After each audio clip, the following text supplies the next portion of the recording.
వేగోల్డ్ trusted gold buyers మీరు తాకట్టు పెట్టిన బంగారాన్ని విడిపించి ఈ రోజు ఉన్న మార్కెట్ ధరకు కొనబడను.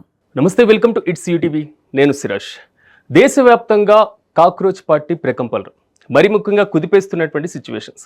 మరోవైపు సుప్రీంకోర్టులో సీజేఐ చేసినటువంటి కామెంట్స్తోనే దీనికి నాంది పలికింది అనేటువంటి కామెంట్. ఇదిలా ఉంటే తెలుగు రాష్ట్రాల్లో పోక్సో కేసులకు సంబంధించినటువంటి అంశాలు అంటే మొత్తం మీద దేశవ్యాప్తంగా న్యాయపరంగా ఉన్నటువంటి చిక్కులు సవాళ్లపైన మనతో పాటు విశ్లేషణ చేయడానికి ఫేమస్ లాయర్ బాలగారు నాతో పాటు అందుబాటులో ఉన్నారు. బాలగారు నమస్తే. నమస్తే బాలగారు, దేశవ్యాప్తంగా చూసుకున్నప్పుడు అనేక సవాళ్లు కనబడుతున్నాయి. ప్రతి అంశంలో మీ వివరణ నాకు కావాలి. సో ప్రధానమైనటువంటి ఇష్యూ కాక్రోచెస్ పార్టీ. ఒకసారి సీజేఏ కామెంట్స్తో కాక్రోచెస్ పార్టీ పుట్టింది అనేది మాత్రం ఇప్పుడు దేశవ్యాప్తంగా చర్చనీయాంశంగా మారింది. అసలు ఎలా చూడాలంటారు ఈ ఇష్యూని? ఫైన్. నిజంగా చెప్పాలి అంటే కాక్రోచ్ పార్టీ అనేది it's virtual political party. What is virtual political party అంటే there is no physical appearance or physical presence, only social media ట్యాగింగ్స్తో సోషల్ మీడియాలో వచ్చిన ఒక అవుట్రీచ్ మూమెంట్ అనుకోవాలి మనం. ఎందుకు వచ్చిందంటే చీఫ్ జస్టిస్ ఆఫ్ ఇండియా అంటే ఈ భారతదేశానికి ఉన్నత స్థాయిలో ఉన్న ఒక వ్యక్తి, ఒక పౌరుడు. బేసికల్గా చెప్పాలంటే ప్రెసిడెంట్ ఆఫ్ ఇండియా ఎలానో న్యాయపరంగా ఎవరైనా ఏ వ్యక్తికైనా అన్యాయం జరుగుతుంది అన్నప్పుడు భారతదేశంలో సంబంధించిన లో క్యాడర్ నుంచి హై క్యాడర్ వరకు ప్రతి ఒక్కరికి న్యాయాన్ని అంటే చట్టంలో రాజ్యాంగంలో పొందుపరిచిన న్యాయాలని అంటే యాక్ట్స్లో, స్టాట్యూట్స్లో, కాన్స్టిట్యూషన్లో ఉన్న రూల్ బుక్స్ని, కాన్స్టిట్యూషనల్ మ్యాండేట్స్ని యాజ్ ఇట్ ఈస్గా కస్టోడియన్గా డెలివర్ చేయాల్సిన రెస్పాన్సిబిలిటీ ఎవరి మీద ఉంటుంది అంటే చీఫ్ జస్టిస్ ఆఫ్ ఇండియా మీద ఉంటుంది. అలాంటి ప్రొటెక్ట్ చేయాల్సిన కస్టోడియన్, బేసికల్గా కస్టోడియన్ అంటే ఎవరు అంటే లైక్ గేట్ కీపర్.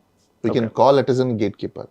కాన్స్టిట్యూషన్కి చీఫ్ జస్టిస్ ఆఫ్ ఇండియా అంటే supreme court it's gatekeeper లాంటిది. అలాంటి గేట్ కీపరే డోర్స్ ఓపెన్ చేసి థీఫ్స్ని లేకపోతే ఇంకొన్ని వెల్కమ్ చెప్తే ఎలా ఉండిద్ది? ఏముంటుంది కదా ఇంకా అక్కడ. ద సేమ్ టైం సుప్రీంకోర్టులోనే మ్యాండేట్ ఇచ్చిన, కాన్స్టిట్యూషన్ మ్యాండేట్ ఇచ్చిన రైట్స్ని అప్హోల్డ్ చేయకుండా దాన్ని విత్హోల్డ్ చేస్తూ, క్రిటిసైజ్ చేస్తూ, డెమాన్స్ట్రేషన్ చేస్తూ, బ్యాడ్ డినామినేషన్స్ చేస్తూ ఉంటే ఇంకెవరి దగ్గరికి వెళ్తారు? సో చాలామందికి అర్థం కాని విషయం ఏంటంటే సుప్రీంకోర్ట్ బియాండ్, సుప్రీంకోర్ట్ ఫైనల్ అని అనుకుంటుంటారు. అంటే it's illusions of the people in the mind. అంటే పబ్లిక్ యొక్క మైండ్స్లో అవుతుంది. No, constitution not or supreme court or parliament or assembly or executive, not beyond the constitution, not beyond the constitution. It is a part and parcel of the pieces, ఈ structural pieces of the constitution. అంటే రాజ్యాంగంలో పొందుపరిచిన ఒక ముక్కలు అంతే. ఈ ముక్కలు beyond కాదు. మరి పోనీ కాన్స్టిట్యూషన్ ఆ రాజ్యాంగం బియాండ్ ద పీపులా? నో, చాలా మందికి తెలియదు. Constitution it's not the beyond the people. We the people of India, we all a designed book, a written book, some coded, some articles, ఇవన్నీ మనము మనకై మన కోసం ఇన్కార్పొరేట్ చేసుకున్న ఒక పుస్తకం లాంటిది. దేనికోసం? ఇక్కడ ఒక చిన్న ఇది, సో సుప్రీంకోర్టు భారత రాజ్యాంగాన్ని పరిరక్షించేటువంటి బాధ్యత, రాజ్యాంగంలో ఉన్నటువంటి హక్కులు కానివ్వండి ప్రతి దాన్ని కూడా ఇంప్లిమెంట్ చేయడంలో రాజ్యాంగాన్ని పరిరక్షించేది కాదు, రాజ్యాంగంలో ఉన్న హక్కుల్ని ప్రజలకు యాజ్ ఇట్ ఈస్ గా వచ్చే విధంగా ప్రజల యొక్క రైట్స్ ని పరిరక్షించేది. మరి అలాంటి సందర్భంలో ఒకానొక సందర్భంలో యువతను ఉద్దేశించి మాట్లాడినంత మాత్రాన సో ఈ విధంగా చేయడానికి దీన్ని ఎలా చూడొచ్చు అంటారు? You should not speak like that, you should not comment like that. If నువ్వే ఆ పని చేస్తే, చిన్న ఎగ్జాంపుల్ చెప్తాను, పెద్ద రాకెట్ సైన్స్ ఏం లేదు. ఇప్పుడు మన ఇంట్లో ఒక పెద్ద మనిషి ఉంటారు, అంటే మన తాత ముత్తాతలు ఎవరు అనుకుందాం సపోజ్. ఇప్పుడు మనం పిల్లలం, అవునా? నాకు Hindu, Muslim or Sikh, Jain or Christian, అన్ని మతాలు ఉన్నాయి కదా. దేవుడికి దండం ఇలా పెట్టాలి, అల్లాకి ఇలా చేయాలి, క్రిస్టియన్స్కి ఇలా చెప్పాలి, ఇంకా బుద్ధిస్ట్ దగ్గర సంథింగ్ ఎల్స్ ఉన్నాయి. ఇవన్నీ ఎవరు మనకు నేర్పించారు? మన ఎల్డర్స్, అవునా? ఎల్డర్స్ ఒకటి నేర్పిస్తే మనం నేర్చుకున్నాం కదా, ఒకటి. రెండు నేర్పిస్తే రెండు నేర్చుకున్నాం. అంటే గుడ్ నేర్చుకున్నాం, బ్యాడ్ నేర్చుకున్నాం. When you are promoting a bad, then it is not the right of the people, they may also follow you కదా. ఇప్పుడు ఇన్ఫ్లుయెన్స్ అంటారు బేసికల్గా, సినిమా యాక్టర్లను బట్టి ఇన్ఫ్లుయెన్స్ చేస్తుంటారు ప్రోడక్ట్స్ గురించి, యాడ్స్ చేసి. ఎందుకు? వాళ్ళు చేశారు కాబట్టి నేను కూడా చేయొచ్చు కదా అని చెప్పేసి అని. సో ఒక రాజ్యాంగబద్ధమైన పొజిషన్స్లో ఉన్న వ్యక్తులు ఆ విధంగా మాట్లాడినప్పుడు కామన్ మ్యాన్ సైకలాజికల్గా ఏం ఆలోచిస్తాడు? కానీ కొన్ని సందర్భాల్లో Hmm. కేంద్ర ప్రభుత్వం పైన, Hmm. కేంద్ర ప్రభుత్వ అధికారాలపైన, Hmm. పార్లమెంట్ అధికారాలపైన Hmm. న్యాయస్థానాలు ఇలాంటి వ్యాఖ్యలు చేసినప్పుడు న్యాయ వ్యవస్థకి శాసన వ్యవస్థకి మధ్య సంక్లిష్టత ఏర్పడిందని. కానీ ఇప్పుడు న్యాయ వ్యవస్థకి ప్రజలకి మధ్య సంక్లిష్టత ఏర్పడింది. ఎగ్జాక్ట్లీ అది ఏర్పడకూడదు. That means constitutional break down జరుగుతుంది అక్కడ. ఓకే, కాన్స్టిట్యూషనల్ బ్రేక్ డౌన్ ఎందుకు జరుగుతుంది అంటే రాజ్యాంగాన్ని రక్షించాల్సిన కాన్స్టిట్యూషనల్ పోస్ట్లో ఉన్న వాళ్ళు ఇలా మాట్లాడుతున్నప్పుడు, కాన్స్టిట్యూషనల్ బ్రేక్ డౌన్ జరుగుతున్నప్పుడు ఇమీడియట్లీ ఇంపీచ్ చేయాలి. ఎందుకంటే ఆ పొజిషన్లో ఉన్న వ్యక్తులు ఎవరైనా కావచ్చు, మీరైనా నేనైనా ఇంకెవరైనా, they must be free from all the clutches, okay, all encumbrance, all ill wills, all wishes, everything free from ఉండాలి. ఫ్రీ మైండ్స్తో ఉండాలి. వాళ్ళకు విల్ అండ్ విష్ అనేది ఉండకూడదు. Okay. They are been a clean and fair మైండ్తో ఉండాలి, piece మైండ్తో ఉండాలి. అలా ఉండలేకపోతే వాళ్ళకు ఓత్ ఉంటుందిగా, కాన్స్టిట్యూషన్లో ఓత్ షెడ్యూల్ 3 ప్రకారం ఓత్ తీసుకుంటాము అంటే దాని అర్థం ఏంటి? ఓత్ అది. కానీ బాలగారు One side favor- సీజే అన్నటువంటి కామెంట్స్ కాదు నేను అంటున్నది.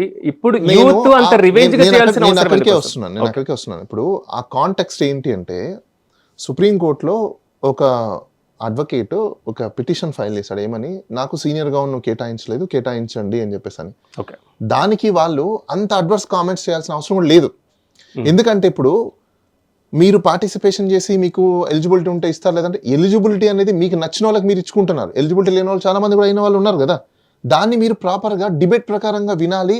మీకు నచ్చిన యొక్క కాంటెక్స్ట్లో రూల్స్ ప్రకారం ఉన్నారా లేదా, నిజంగా అక్కడ ఇల్లీగాలిటీ జరిగిందా లేదా, సీనియర్ గవర్నర్ ఇతనికి ఎందుకు ఇవ్వలేకపోయారు, ఇది ప్రెరగేటివ్ పవరా లేకపోతే డిస్క్రిషనరీ పవరా లేకపోతే ఇట్ ఇస్ రైటా అనేది చూసుకొని దాన్ని ఆర్డర్ పాస్ చేయాలి. ఈ కామెంట్స్ చేయడం వల్ల ఏమైపోయింది ఈరోజు అంటే, యంగ్స్టర్స్ అందరూ చదువుకున్న వాళ్ళందరూ సమ్ లా చదువుకున్న వాళ్ళు లేకపోతే జూనియర్ అడ్వకేట్స్, మీరు సీనియర్లు కదా, జూనియర్ అడ్వకేట్లు ఇప్పుడు పారాసైట్గా మారిపోయారు, కాక్రోచెస్లో మారిపోయారు, సిస్టమ్ని కిల్ చేస్తున్నారంటే whose fault it is? Okay, that's your fault. Being as a elder, being as a chief justice of this country, you are the right person to set right. Instead of doing that, what you doing? కానీ ఇలాంటి సందర్భాలు కానీ legal మీద, కోర్టుల మీద revenge చేయాల్సిన నేను పరిస్థితి. అక్కడికి వస్తున్నాను. అక్కడ సెటరైట్ చేయాల్సిన వ్యక్తులు సెటరైట్ చేయకుండా కామెంట్స్ చేసినప్పుడు ఆల్వేస్గా ఎవరికైనా కూడా మనోభావాలు దెబ్బతింటాయి కదా. ఎవరైనా అంతే కదా, రైట్ ఆర్ రాంగ్. ఎవరికైనా they hurt. When they hurt, definitely they will raise their voice. Okay, article 19 is provided for everyone. అంటే కాన్స్టిట్యూషనల్ బెంచ్లో కూర్చున్నాం కాబట్టి మాకు ఇమ్యూన్ ఉంటుంది అంటే నో. కాన్స్టిట్యూషనల్ బెంచ్లో కూర్చున్నా కూడా you have some limitations, restrictions, refrains. ఎందుకు అంటే చాలా జాగ్రత్తగా మాట్లాడాలి. వాళ్ళు మాట్లాడే ప్రతి మాట వాల్యుబుల్. చాలా రిఫరెన్స్మెంట్ చేసుకోవాలి. ఓకే, నువ్వు yourself you are not refrain, then who will be stop yourself? If you say something and whatever you want, నాకు మ్యాండేట్ ఉంది కదా, నాకు ఇమ్యూన్ ఉంది కదా అని చెప్పి నేను ఏది పడితే అది మాట్లాడతాను ఎట్లా? ఓకే, ఇప్పుడు మీరు ఇంకో మాట అన్నారు, స్టేట్ గవర్నమెంట్స్ లేకపోతే గవర్నమెంట్ చేసే వాటి గురించి వీళ్ళకి జుడిషియరీకి, ఎగ్జిక్యూటివ్కి, లెజిస్లేచర్కి అక్కడ చేయొచ్చు. ఓకే, ఎందుకు అంటే they are right person to comment on it. Because మీరు తప్పు చేస్తున్నారని చెప్పాల్సిన బాధ్యత ఎవరిది? మీకు ఇచ్చింది అదే. ప్రజల హక్కుల్ని ఉల్లంఘించేటప్పుడు, ప్రజలకి మంచి చట్టాలు చేయనప్పుడు, ప్రజలకి మంచి పాలసీలు చేయనప్పుడు, ప్రజల కొరకు మంచి సిస్టమ్ని తయారు చేయలేనప్పుడు, ప్రజల కోసం మంచి లాని తయారు చేయనప్పుడు కామెంట్ చేయాల్సిన రెస్పాన్సిబిలిటీ మీ మీద ఇచ్చారు, చెయ్యాలి. That is your right. Supreme court యొక్క ప్రెరగేటివ్ పవర్ అది. మరి చేయలేకపోతే ఎట్లా? ఎవరు చేస్తారు? సుప్రీంకోర్టే చేయాలి కూడా. ఎందుకంటే సమ్ టైమ్స్ ఇప్పుడు చట్టాలు పార్లమెంట్లో చట్టాలు తయారవుతాయి, దాన్ని రివ్యూ చేసి సర్టిసైడ్ చేసే పవర్ ఎవరికి ఉంది? ఒకసారి కాక్రోచెస్ పార్టీ పరిశీలిద్దాం. ఎందుకంటే ఇది చూస్తే కొంతవరకు ప్యారలల్ గా జెన్జీ మూవ్మెంట్ లా అనిపిస్తుంది, అనుకోవచ్చా? ఈ జెన్జీ అనేది ఏజింగ్ దేంట్లోకి వస్తుంది? 13 to 28 అంటే లెస్ దాన్ 30 yearsలోకి వస్తుంది. సో ఈ ఏజింగ్ ఫ్యాక్టర్ ఎలా ఉంటుందంటే deciding factor of the country faith.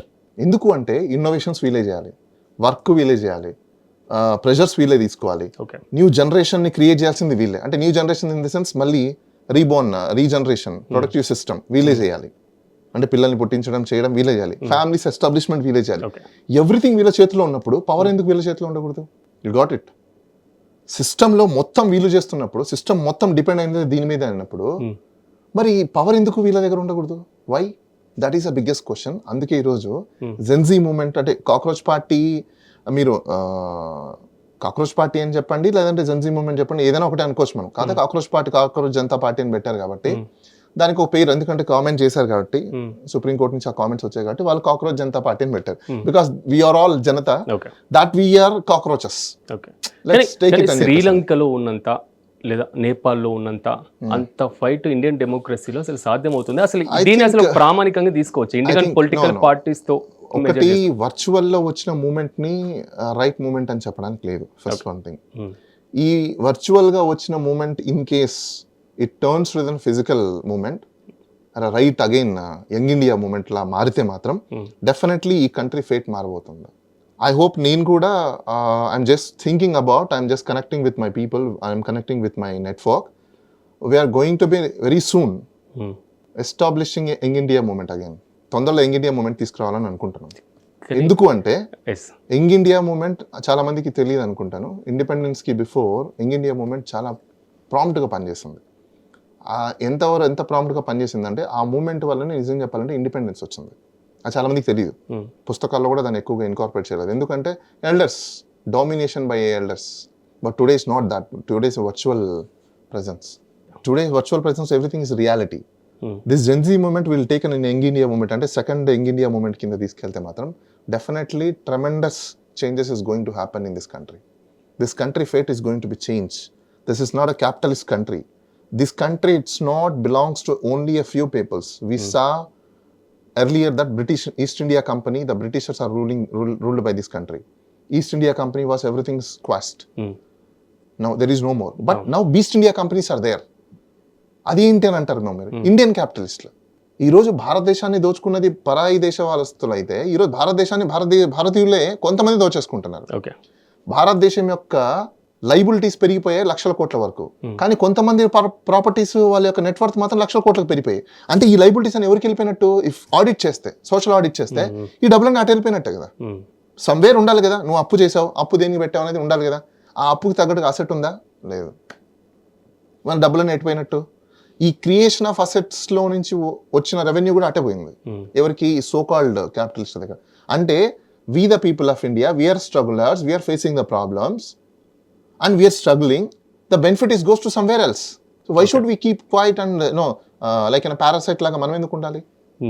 Cockroaches లాగా ఎందుకు మనం చచ్చిపోవాలి? కానీ కాక్రోచెస్ పార్టీ వెనకాల ఏదో పొలిటికల్ పార్టీ లేదా ఎవరో లీడర్ ఉండి నడిపిస్తున్నారు అనేటువంటి what is wrong in that? Okay, cockroaches కానీ ఆ పార్టీకి లాభం వస్తే, నేను క్వశ్చన్ చెప్తాను చూడండి. ఏదైనా ఒక మూమెంట్ వచ్చినప్పుడు డెఫినెట్లీ ఏదో ఒక పొలిటికల్ పార్టీ దాన్ని క్యాప్చర్ చేసుకోవాలని ట్రై చేస్తుంది.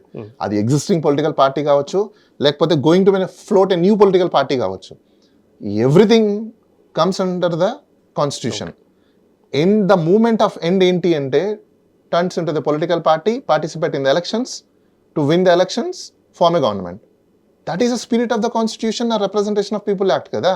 Who are you to going to stop and somebody saying that ఇది పాకిస్తాన్ మూమెంట్ లేకపోతే ఇంకోరు moment? What is this nonsense are you are all talking about of Pakistan? వాడికి ఏం సంబంధం? ఇక్కడ యూత్ని మీరు కంట్రోల్ చేసుకో. ఇప్పుడు నా ఎట్లా ఉందంటే ఇది, నా ఇంట్లో మా నాన్న ఈక్వల్గా అందరికి షేర్ చేయడు. నేను తిరగబడితే లేదు పక్కింటోడు నేర్పించాడు, ఆ పైనింటోడు నేర్పించాడు అంటే కామన్ సెన్స్ ఉండాలి. నువ్వు సరిగ్గా డిస్ట్రిబ్యూట్ చేసి ఉంటే ప్రాపర్టీస్ని, ఆస్తుల్ని, డబ్బుల్ని, అన్నిటిని అందరు అన్న తమ్ముళ్ళకి, అక్క చెల్లెలకు, ఒకడు ఎందుకు నీ పైకి తిరగబడతాడు? ఒకడు ఎందుకు నీ మీద కేసులు వేస్తాడు? ఎందుకు కోర్టుకు వెళ్తాడు? నువ్వు చేసిన తప్పు కదా, ఫస్ట్ నువ్వు దాన్ని రెక్టిఫై చేసుకో. నువ్వు అది రెక్టిఫై చేసుకోకుండా వేరే వాడి మీద వేయడం ఏంటి? అది రాంగ్. అది ఈరోజు ఇండియన్ గవర్నమెంట్ చేస్తున్నది ఏదైతే ఉందో, కామెంట్స్ ఆన్ ఈ జెన్జీ మీద కావచ్చు, ఆర్ఎల్స్ కాక్రోచ్ పార్టీ మీద కావచ్చు, that absolutely wrong. You first correct yourself, because your mistakes are you done a mistakes, you're doing a mistakes, or keep on going to creating the nuisance of nonsense in the society and creating of unrest. A political party or government should not support of any religious, but you're doing, deliberately you're doing. Okay. And coming and outside and you deliberately you're saying that, yes, we will support these religious. How? When you're taking the oath on constitution schedule, mandate is given by you, given by the constitution, you've taken an oath, and you're saying that I'll support only one religious. Okay. It's clearly mentioned, right? You should not support of one religious or one race or one color or one man. You have to see everybody in equality. Okay. Final గా మీరు cockroaches పార్టీని స్వాగతిస్తున్నారా? Yeah, definitely. జెన్జీని support చేస్తాను. Cockroach party అనేది virtual కాబట్టి Gen Z అనే ఏదైతే ఉందో ఇప్పటి నుంచి కాదు, బట్ ఈవెన్ నేను మాస్టర్స్ చేసేటప్పటి నుంచి కూడా I have a spirit of that fight. I must be stand. Even నేను కూడా ఐ థింక్ మీ అందరికి తెలియదు అనుకుంటాను, 2024 ఎలక్షన్స్ టైంలో, ఆ టైంలో అందరికీ బాగా సుపరిచితమే, జాతీయ జనసేన పార్టీ అని ఒకటి ఉండేది. దానికి ఫ్రంట్ ఎండ్ ఒకరు, అంటే నేను ఇప్పుడు దాకా ఎక్కడ రివీల్ చేయలేదు కాబట్టి back everything's done by me. So I'm a founding and creating ideological everything is me. అప్పుడు మీకు ఒకసారి మీరు you can go back 2024 elections YouTube or social media search చేస్తే గ్లాస్ గుర్తు బకెట్ గుర్తు 2 సిమిలారిటీస్ ఉంటాయి. దాని మాస్టర్ మైండ్ ఎవరు బిహైండ్ అంటే బికాస్ ఆఫ్ మీ. ఇది ఇప్పుడు ఎవరికి తెలియదు. First time I'm revealing this. అంటే అట్లాంటి ఒక మూమెంట్ నేను కూడా ఏపీలో తీసుకొచ్చాను. అసలు ఎక్కడ పార్టీ కనిపించదు, జనాలు కనిపించరు, but only in media, social media and YouTube and Facebook only letters మీద వెళ్ళేవి. ఒక ప్రెస్ నోట్ రిలీజ్ అవుతుంది, ప్రెస్ నోట్ వెళ్ళిపోయేది. ప్రతి ఒక్కరు షాక్, అసలు ఎవరు ఈ పార్టీ వెనకాల ఎవరు అనేసి. అప్పుడు ఆ టైంలో అంత క్యూరియాసిటీ ఉంది. బట్ సమ్హౌ ఇంత మూమెంట్ అయితే లేదు, బట్ ఒక మంచి మూమెంట్ అయితే ఆ రోజు తీసుకొచ్చాం మేము. ఓకే, ఒకసారి తెలంగాణ ఇష్యూని చూద్దాం. తెలుగు రాష్ట్రాల్లో కూడా బండి భగీరథ్ కేసు సంబంధించి, సో పోక్సో కేసు అంటే ఎలా ఉంటుంది, అసలు పోక్సో కేసుకి సంబంధించి కనీస అవగాహన ఏముండాలి అనేటువంటి క్వశ్చన్ రైజ్ అవుతుంది. ప్రతి ఒక్కరు కూడా ఈ కేసు అయిన తర్వాత బండి భగీరథ్ను అరెస్ట్ చేసేటువంటి ఈ ప్రక్రియలో అసలు కేసును సెర్చ్ చేయడం మొదలు పెట్టారు. అంటే దీన్ని ఎలా చూడొచ్చు అంటారు? పోక్సో కేసు అనేది బేసికల్గా ఏంటంటే it's a prevention, child sexual harassments దానికి సంబంధించిన ప్రివెన్షన్స్ చేయడము. ఒకవేళ అలాంటి సెక్సువల్ హరాస్మెంట్స్ ఏమైనా జరిగితే ఆ అండర్ సెక్షన్స్లో కేసెస్ బుక్ చేయడం. ఇవన్నీ మైనర్స్ పిల్లల మీద జరిగే దాడుల మీద వచ్చిన యాక్ట్ పోక్సో అనేది.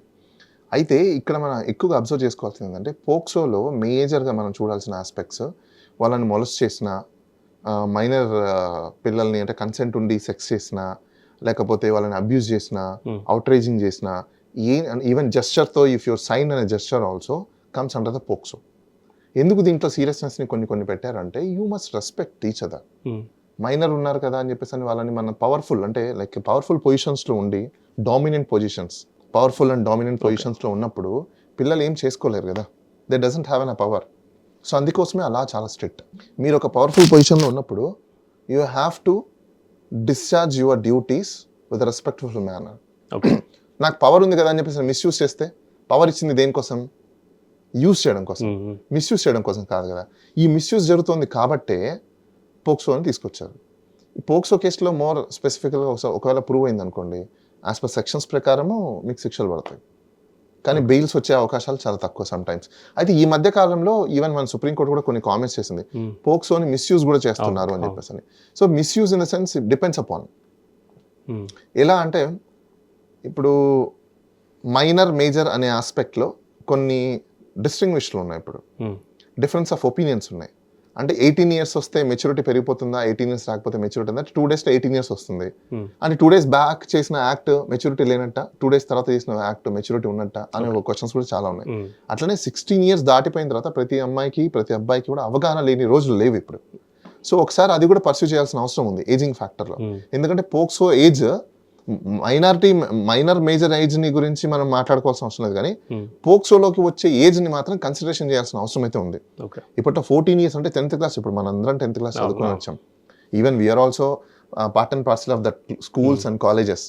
మనం చదువుకునే రోజుల్లో కూడా మన ఫ్రెండ్స్ ఎంతమంది ఎవరికి లవ్ లెటర్స్ ఇచ్చిన వాళ్ళు లేరు, ఐ లవ్ యూ చెప్పుకున్న వాళ్ళు లేరు, చాలా మంది ఉన్నారు. So they knows, but they may be influenced, they doesn't know about of the consequences in future, but they knows what is they are doing. వాళ్ళకి తెలిసినప్పుడు దాన్ని క్లాసెస్ కింద తీసుకొచ్చి ఏజింగ్ కొంచెం తగ్గించి ప్రాపర్ ఎడ్యుకేషన్ సిస్టంలోనే ఇన్కార్పొరేట్ చేయాలి. ఎందుకంటే మైనర్స్గా ఉన్నప్పుడు ఎలాంటి బిహేవియర్లు ఉండాలి, ఫ్రెండ్స్ ఇప్పుడంతా ఓపెన్ కల్చర్ ఫ్రెండ్లీ నేచర్ అయిపోయింది. ఇప్పుడు ప్రతి ఒక్కరు పేరెంట్స్ కూడా they want to send in corporate school. When they send in corporate school they learn easily. Then how can you expect there is a restrictions, there is a barrier, how can? Culture ఏంటి, ఇప్పుడు హక్ చేసుకొని ముద్దు పెట్టుకునే కల్చర్లకు open కల్చర్లో వచ్చేసినప్పుడు ఎవరైనా that's a common థింగ్గా తీసుకుంటారు. ఇప్పుడు నువ్వు ముద్దు పెట్టుకున్నాడు, నువ్వు హక్ చేసుకున్నాడు, నేను కేసు పెడతాను అని ఆ కల్చర్లో లేను. ఇప్పుడు అమెరికాకి వెళ్తామండి, అమెరికాలో కల్చర్ ఏంటి, హే హాయ్ హలో అని హక్ చేసుకుంటారు. అక్కడ నన్ను హక్ చేసుకున్నారని ఇండియాలో వచ్చి కేసు పెడతారా? లేదు కదా. ఇప్పుడు ఇండియాలో కూడా కల్చర్ ఏం మారిపోయింది, ఇక్కడ హక్ చేసుకోవడం, హాయ్ హలో అని చెప్పడం, if they want cheek to cheek, that's a different story. ఇప్పుడు నువ్వు దీనిపైన కేసు పెడతానంటే ఇప్పుడు నువ్వు ఆ కల్చర్లోకి వెళ్ళి అక్కడ కల్చరే hi hello that's way, then you have to restrict yourself, refrain yourself not to go there. ఒక పార్టీలోకి వెళ్ళి ఆ పార్టీ కల్చర్ ఏంటి, that's party culture. If you don't have a will and wish you don't go there. If it the created a party for the zone of people, ఆ జోన్లోకి అంటే పులి జోన్లోకి నేను వెళ్ళి పులి నన్ను తినకు అన్నట్టు ఉంటుంది. సో మనం వాటిని ఫస్ట్ ఆఫ్ ఆల్ బ్యారెస్ చేయాలి. ఇప్పుడు this Indian culture is totally different now. ప్రతి ఒక్కరు ఏం మాట్లాడతారు, మన కల్చర్ వేరు, అరే బాస్ నీ కల్చర్ ఎప్పుడో వెళ్ళిపోయింది బాస్, 1970s నీ culture it's over. Don't force on us again the old culture to follow.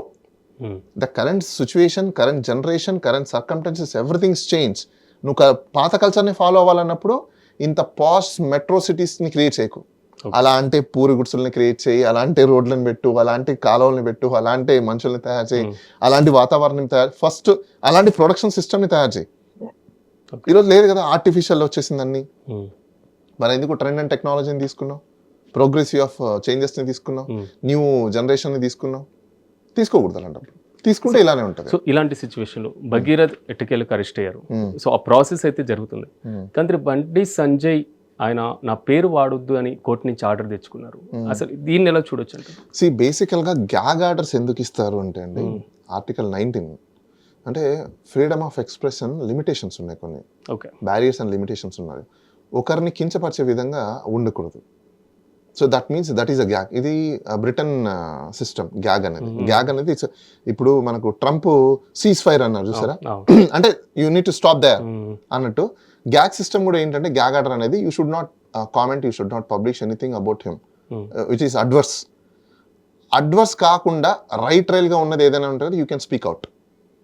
కానీ బండి సంజయ్ చేసిన ఆర్డర్ తెచ్చుకున్నది ఏదైతే ఉందో అది వాస్తవంగా ఇప్పుడు ఒక చిన్న క్వశ్చన్ రైజ్ అవుతుంది. మరి ప్రతి ఒక్కరు సేమ్ పిటిషన్స్ అదే కోర్టులో వేస్తున్నారు, వాళ్ళందరికీ ఎందుకు గ్యాగ్స్ ఇవ్వట్లేదు అనేది కూడా క్వశ్చన్ వస్తుంది. అంటే ఇక్కడ బండి సంజయే పబ్లిక్లోకి వచ్చేసి అతనే మాట్లాడుతున్నాడు కేసు గురించి కానీ, పోక్సో దాని గురించి కానీ, అమ్మాయి గురించి కానీ, ఇంకోటి దాని గురించి కానీ. మరి మాట్లాడుతున్నప్పుడు దానికి రెట్రాస్పెక్టివ్గా కావచ్చు, ప్రాస్పెక్టివ్గా కావచ్చు. ఇప్పుడు ఆయన చేసిన కామెంట్స్కి రెస్పాండ్ అయితే అవుతారు కదా. మరి ఆ రెస్పాండ్ అయ్యేదాన్ని ఏదైతే గ్యాగ్ ఆర్డర్స్ ఇస్తే అడ్డుకట్టేసినప్పుడు, ఈవెన్ ట్రయల్ కోర్టు ఒకవేళ ఆర్డర్ ఇచ్చినా కూడా అన్కాన్స్టిట్యూషనల్ ఆర్డర్ అవుతుంది కదా, అది ఇల్లీగల్ ఆర్డర్ కదా అవుతుంది. మరి అది ఎందుకు ఆలోచించట్లేదు? Gag only for the protection of a right doer, not for the wrong doers.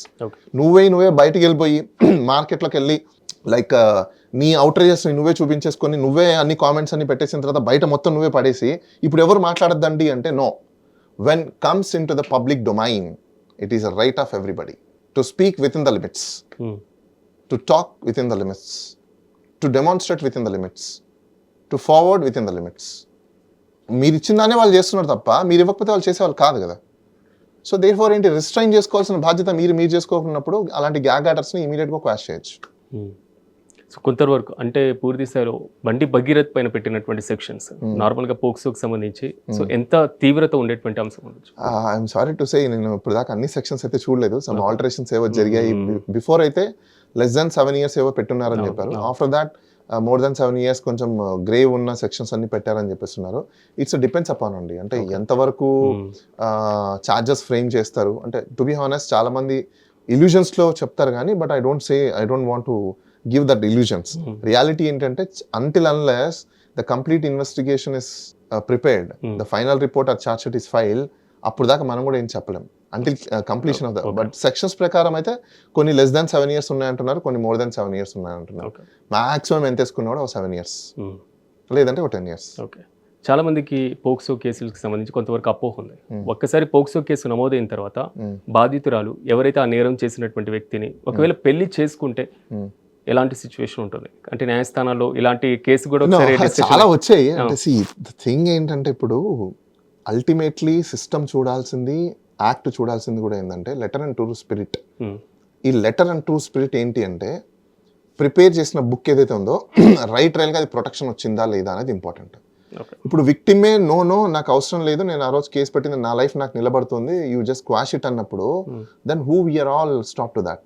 When she need a justice, when there is a delivered of justice, what is a justice means? A dignified life, avuna? A dignified victim should be feel factor that okay, నేను victimise అయ్యాను, injure అయ్యాను కాబట్టి ఇప్పుడు నేను recover అయ్యాను అని చెప్పేసి. ఆమెకు త్రూ మ్యారేజ్ ద్వారా రికవర్ అయ్యింది అనుకోండి suppose, what is wrong in it? ఇప్పుడు ఆమె లైఫ్ జస్టిస్ జరిగినట్టే కదా. ఆమె మ్యారేజ్ చేసుకునింది, పిల్లలు, ఫ్యామిలీ ఇవన్నీ రన్ అవుతుందంటే there is a justice is going on again. ఇప్పుడు మీరు అతన్ని పనిష్ చేస్తే who is the sufferer, who is the victim again? కానీ అక్కడ పోక్సో కేసు, అక్కడ ఏజ్, అక్కడ శిక్షలు, దీనికి సంబంధించి ఇప్పుడు మళ్ళీ అదే కాన్సెప్ట్ తీసుకున్నప్పుడు మళ్ళీ విక్టిమ్, డబుల్ విక్టిమ్ ఎవరవుతారు? ఆమె అవుతుంది. మరి ఇప్పుడు ఆమె విక్టిమ్ ఎవరు చేస్తున్నట్టు? ఇతను చేస్తున్నట్ట, సిస్టమ్ చేస్తున్నట్ట? కొంచెం ఐడియాలజికల్ గా మనం కూడా ఆలోచించాలి కాబట్టి. సో డబుల్ విక్టిమ్ అవుతుంది ఆమె.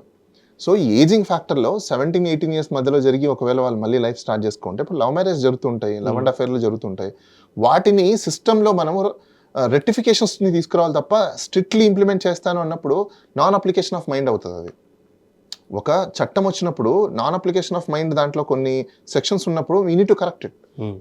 స్టాట్యూట్ మనం మార్చాలి, ఎందుకంటే అప్లికేషన్ ఆఫ్ మైండ్ మనం పెట్టాలి, ఎగ్జామ్షన్ని తీసుకురావాలి, ఎక్స్ప్లెనేషన్స్ని కూడా తీసుకురావాలి. తీసుకొచ్చినప్పుడు ఇలాంటి సిచ్యువేషన్స్ ఉన్న వాటికి ఎగ్జామ్షన్స్ దొరుకుతుంది. జస్టిస్ జరగడం ఇంపార్టెంట్. వాట్ ఈస్ జస్టిస్ అనేది important. Justice is nothing but when you injure that must be cured by any ways. But what way I can't say, but anyways. ఈ ఎనీవేస్లో మీకు నెంబర్ ఆఫ్ థింగ్స్ ఉంటాయి. Marriage అవ్వచ్చు, ఇంకోటి అవ్వచ్చు. There are several things. When they feel that I got injustice, then everything goes. అంతే కదా. దెబ్బ తగిలిన వాడికి నువ్వు ట్రీట్మెంట్ ఇచ్చి క్యూర్ చేసేవాళ్ళు అనేది ఇంపార్టెంట్.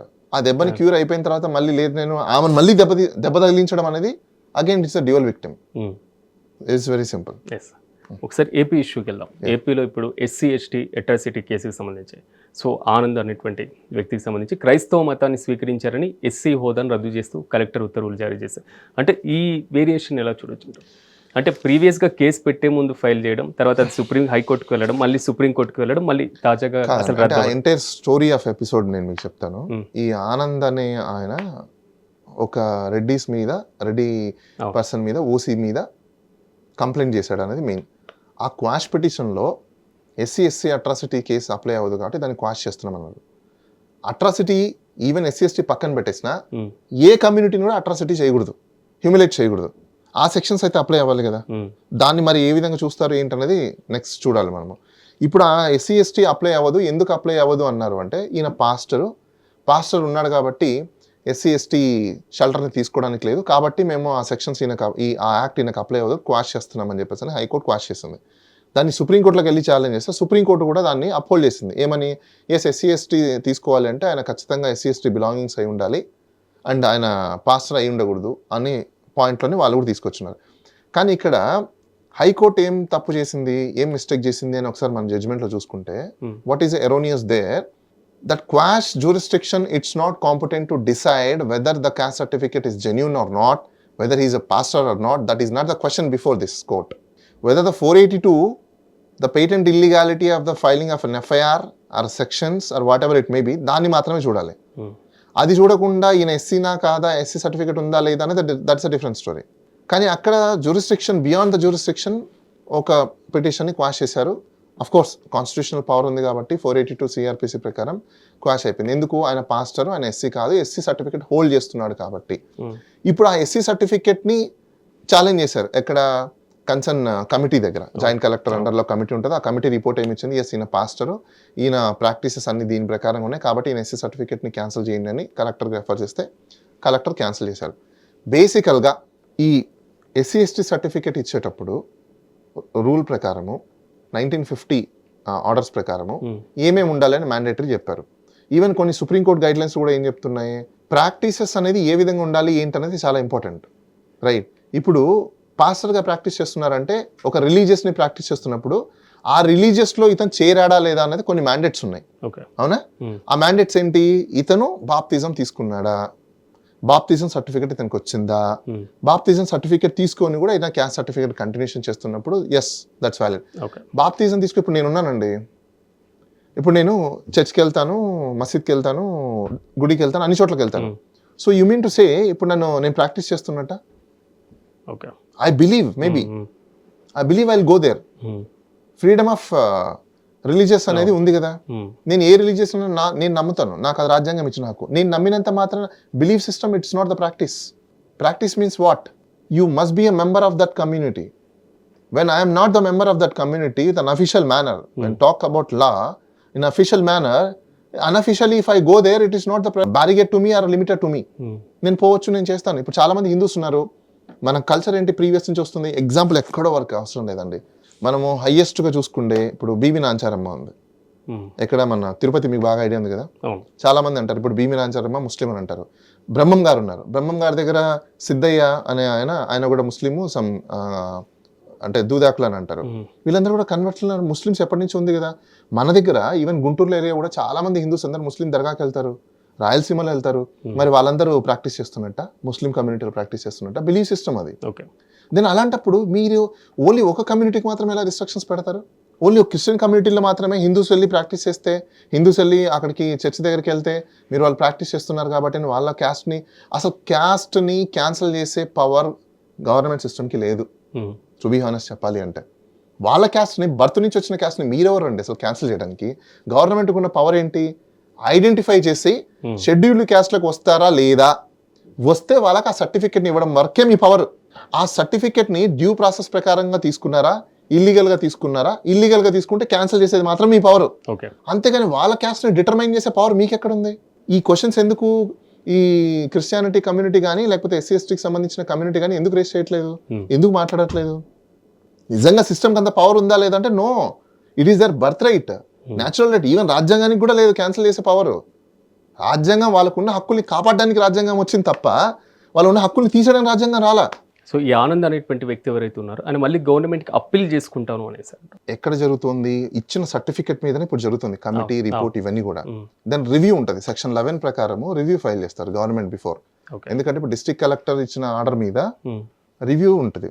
సెక్షన్ 11 కింద రివ్యూ ఫైల్, రూల్ 11 కింద రివ్యూ ఫైల్ చేస్తారు. రివ్యూ ఫైల్ చేసి అసలు డిస్ట్రిక్ట్ కలెక్టర్ వాళ్ళు కరెక్ట్గా కండక్ట్ చేశారా లేదా, కరెక్ట్గా ఫాలో అయ్యారా లేదా, అయ్యి ఉంటే ఏమేమి ఫాలో అయ్యారు ఏమేమి ఫాలో అవ్వలేదు అనేది వెరీ ఇంపార్టెంట్గా చూసుకొని దాన్ని బట్టి గవర్నమెంట్ ఒకవేళ తప్పు చేసి ఉంటే కలెక్టర్ దాని ఆర్డర్ని సర్టిఫైడ్ చేస్తారు. అయితే ఇక్కడ చాలా మంది చూసుకోవాల్సిన విశేషం ఏంటంటే సర్టిఫికేట్స్ మీద బేస్ అవుతారు. అసలు ఎస్సీ ఎస్టీ క్యాస్ట్ సర్టిఫికేట్ ఏదైతే ఉందో సర్టిఫికేట్ల మీద బేస్ అనేది కాదు. సర్టిఫికేట్ అనేది ఓన్లీ ఒక డిక్లరేషన్ మాత్రమే. 10th క్లాస్ సర్టిఫికేటో లేకపోతే ఇంకోటో ఒక డిక్లరేషన్ అంతే. వాట్ ఈస్ యువర్ క్యాస్ట్ అనడానికి ఒక kind of a proof. But దీనికంటే ఇంపార్టెంట్ థింగ్ ఏంటో తెలుసా? They are belonging to the particular caste community or not అనేది పంచనామా చేయాలి, లోకల్ ఎంక్వైరీ చేయాలి. బంధువులు, లోకల్ ఏరియా, లోకల్ జనాలు, మనుషులు, వాళ్ళ విట్నెస్లు, అక్కడ వాళ్ళు ఉన్న ప్రాక్టీస్ ఏరియా, వాళ్ళు గుళ్ళని వెళ్తున్నారా, పూజిస్తున్నారా లేదా, ఇవన్నీ చూసుకోవాలి. దీని బేసిస్ మీద సర్టిఫికేట్ని ఇవ్వాలి తప్ప 10th క్లాస్ సర్టిఫికేట్లో ఏదో ఉందనో లేకపోతే ఇంటర్ సర్టిఫికేట్లో ఏదో ఉందనో లేదా డిగ్రీ సర్టిఫికేట్లో టీసీలో ఏదో ఉందనో కాదు. అది చాలా మందికి తెలియదు. ఒకవేళ బంధువులే అనుకుంటే బంధువులు ఆల్మోస్ట్ అందరూ వాళ్ళ కమ్యూనిటీకి సంబంధించిన వాళ్ళు అనుకోండి, అందరు విట్నెస్ చెప్పారనుకోండి, దెన్ దర్ ఎండ్స్ మ్యాటర్. అసలు డిస్ట్రిక్ట్ కలెక్టర్ కూడా రైట్ లేదు వాళ్ళ క్యాస్ట్ సర్టిఫికేట్ని క్యాన్సిల్ చేయడానికి. క్యాస్ట్ సర్టిఫికేట్ ఈవెన్ ఇప్పుడు క్యాస్ట్ సర్టిఫికేట్ వల్ల క్యాన్సిల్ అయినా సపోజ్ ఇప్పుడు ఆయన రీకన్వర్షన్ చేసుకున్నాడు అనుకోండి, ఇప్పుడు ఆయన పాస్టర్ నుంచి మళ్ళీ రీకన్వర్షన్ గుళ్ళకి వచ్చి గుళ్ళో మళ్ళీ పూజలు అవన్నీ చేసేసుకొని అక్కడ కమ్యూనిటీ నుంచి ఆయన మళ్ళీ రీకన్వర్షన్ అయిపోయి రీకన్వర్షన్ సర్టిఫికేట్ అప్లై చేసుకోవచ్చు. If that certificate is cancel you can again apply reconversion. There is a provision. ఇప్పుడు నాకు ఆ కమ్యూనిటీ నచ్చలేదు, ఆ రిలీజియస్ నచ్చలేదు, then I can come back my parent company, my parent religious, నా parent caste నే వచ్చేస్తాను. ఆ పవర్, ఆ ప్రెరగేటివ్ పవర్ అయితే నాకుంది.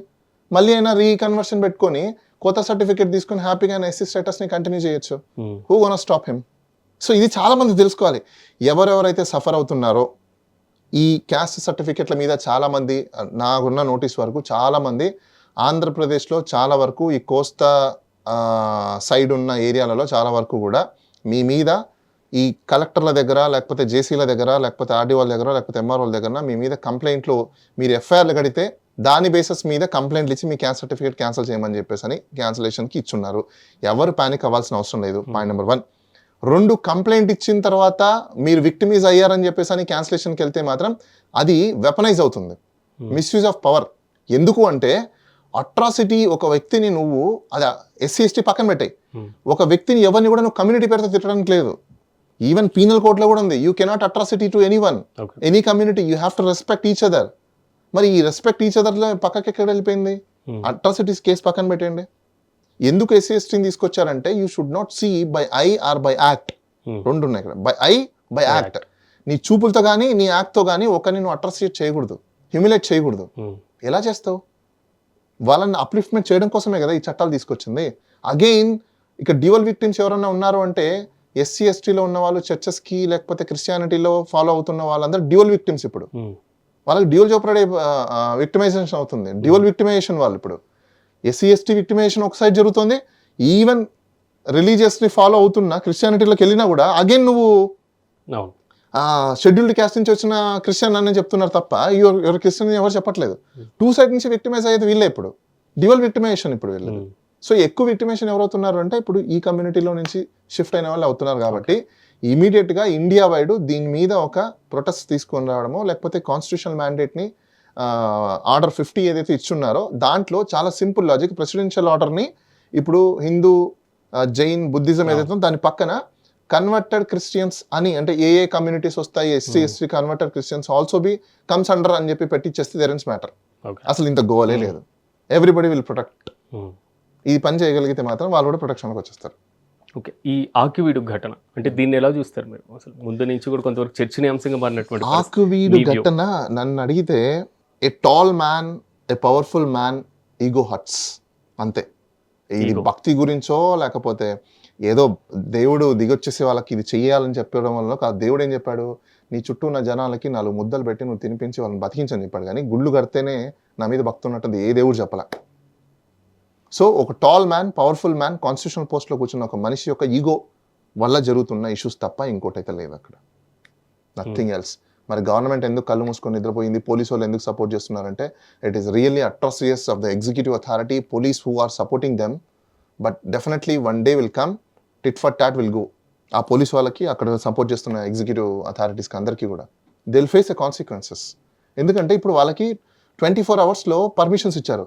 రేపు అందరు ఇలాంటి పర్మిషన్స్ పెడతారు. 24 అవర్స్లో మీరు ఇవ్వలేదనుకోండి, ఆర్టికల్ 14 మీద మీరు పోతారు బొక్కలోకి. ఎందుకంటే అక్కడ ఇన్ఫ్లుయెన్స్ యూజ్ చేశారని క్లియర్ కట్గా డెమాన్స్ట్రేట్ అయిపోతుంది. దెన్ దాన్ని ఏమి ఎలా ఓవర్కమ్ చేస్తారు మీరు? You have to answer how you gave a permission with in 24 hours. అదే ర్యాపిడ్ ఎగ్జిక్యూషన్ మిగతా వాళ్ళకి కూడా ఇవ్వమంటారు. ఇప్పుడు సింపుల్ ప్రెరగేటివ్ పవర్ నీకు ఉంది. ప్యారిటీ, డిస్పారిటీ అనేది కామన్. నువ్వు ప్యారిటీ చూపించావు, దట్ ప్యారిటీ ఈక్వాలిటీ అంటారు. ఇప్పుడు yes we will accept the parity, that parity must be equality అంటారు. డిస్పారిటీ ఉంటే కూడా డిస్పారిటీ మస్ట్ బి ఈక్వల్ అంటారు. ఇప్పుడు అంటే ఒకరికి ఫేవర్ చేసావు, ఆ ఫేవర్ అందరికి ఈక్వల్ చేయి. అదే ఫేవర్ చేయి చాలు, మాకు మిగతా వద్దంటారు. యూ డిడ్ ఏ ఫేవర్, ఆ ఫేవర్ మాకు చేయి. ఇప్పుడు అందరు చేయలేదనుకో ఆర్టికల్ 14 అంటారు.